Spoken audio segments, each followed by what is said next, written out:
For some Bunarit, memories of the day acid violence changed his life forever are as vivid in his mind as the scars on his skin. When it splashed on me, it felt hot. It even burned through the wood on the floor. I realized it was acid. The attacker was his wife, he says, upset with his late nights out.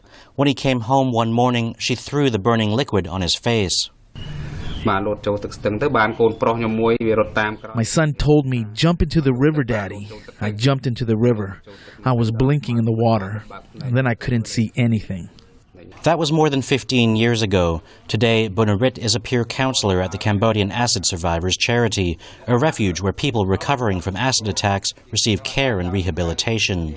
It's a necessary service. The charity has recorded more than 300 acid attacks in Cambodia going back to the 1980s. But those are just the ones they know of, says Ziad Saman, the center's project manager.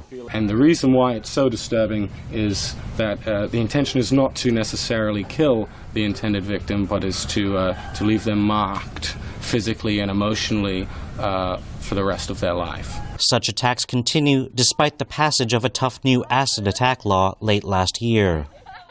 At just 18 years old, Khoi Srey Lek became one of this country's most recent victims of acid violence. I just want the court to arrest the girl that threw acid on me and put her in prison.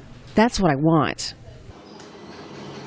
Advocates for acid attack victims say they're hopeful such cases will make it to trial under the new law, which carries tough penalties for convicted offenders.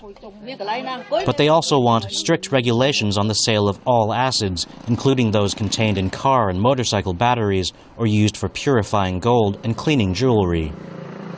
Only half of the legislation was essentially approved.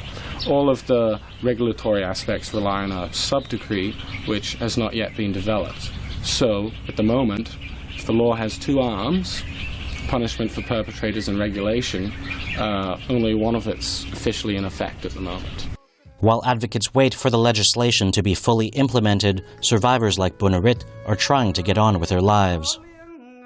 Irwin Loy for VOA News, Phnom Penh.